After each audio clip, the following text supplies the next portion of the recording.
Well, as I tried to show in my article, The Case for Bombing Iran, all the other available options have proved to be sterile, and I believe in the nature of the case. There's no way that anything other than military action can work to prevent Iran from developing a nuclear weapons capability.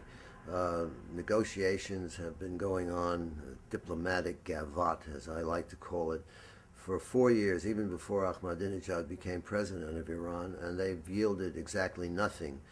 All they've done is to buy the Iranians more time in which to come closer and closer to developing the capability to build nuclear weapons.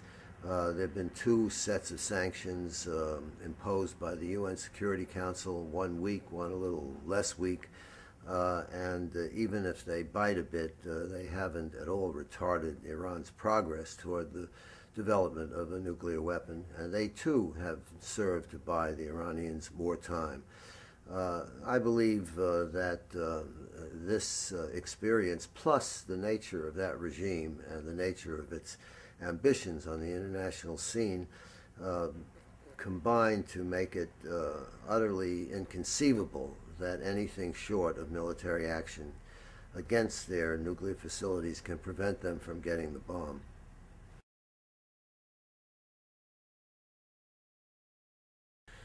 Well, if we were to bomb the Iranians, as I hope and pray we will, it will unleash a wave of anti-Americanism all over the world that will make the anti-Americanism we've experienced so far look like a love fest. On the other hand, excuse me, that's a worst-case scenario, and worst-case scenarios don't always materialize. It's entirely possible that many countries, particularly in the Middle East, the Sunni countries like Saudi Arabia, Egypt, Jordan, who are very worried about Iranian influence and power, would at least secretly applaud us.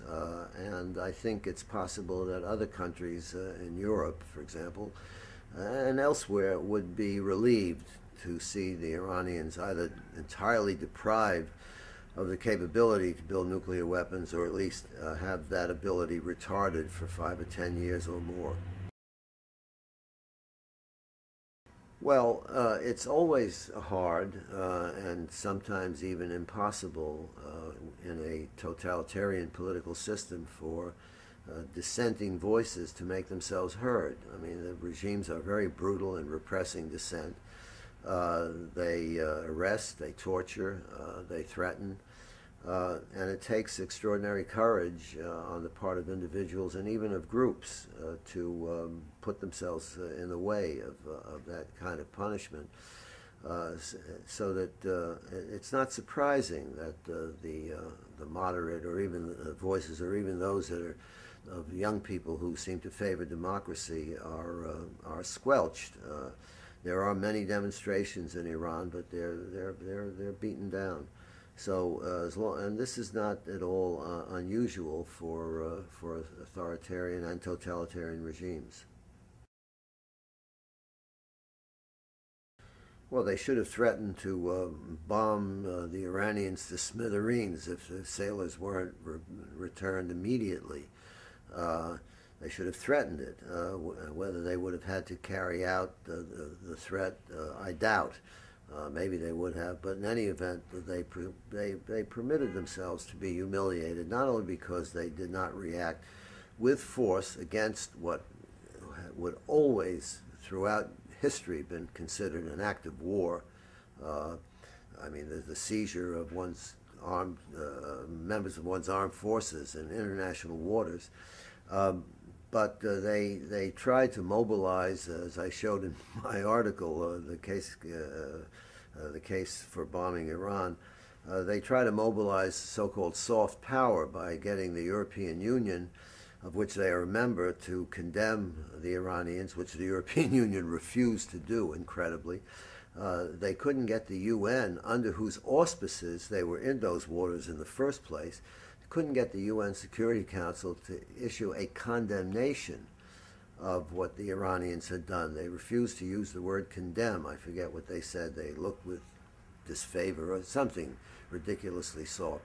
So I think the British were humiliated in every which direction. And then to top it all off, there was a woman captive. One of the 15 was a woman.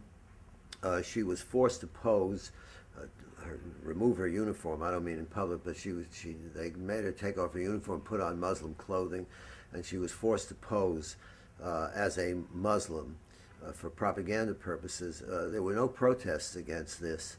But when she was photographed elsewhere smoking a cigarette, the British Minister of Health said, deplored this. She didn't deplore the forcing of this woman to wear Muslim clothing.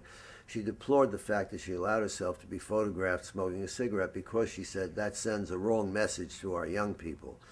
Well, I mean, this is like something out of a Marx Brothers movie. I mean, it's utterly ridiculous and I think shameful and humiliating. I don't think Ahmadinejad is irrational as an actor in international affairs. I mean, I believe that his idea that there's the 12th Imam, the Mahdi, is going to come, this messianic figure, and transform the entire world. I believe this is irrational, but as a matter of faith, it seems sort of silly to call it irrational. It's a faith that most of us don't share.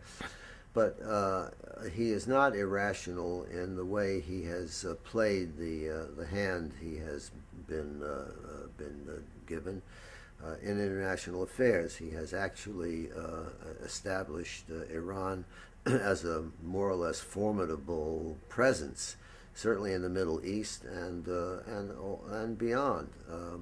Worried a lot of people, including us, with his bluster and his threats.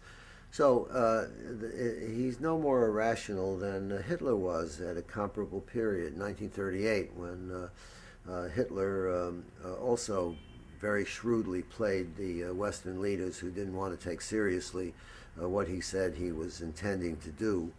I think that you have to distinguish between the sort of ideologies or eschatological beliefs of leaders of this stripe and their tactical maneuverings and their strategies in international affairs. And by that latter measure, I would say Ahmadinejad is very clever and shrewd and not irrational.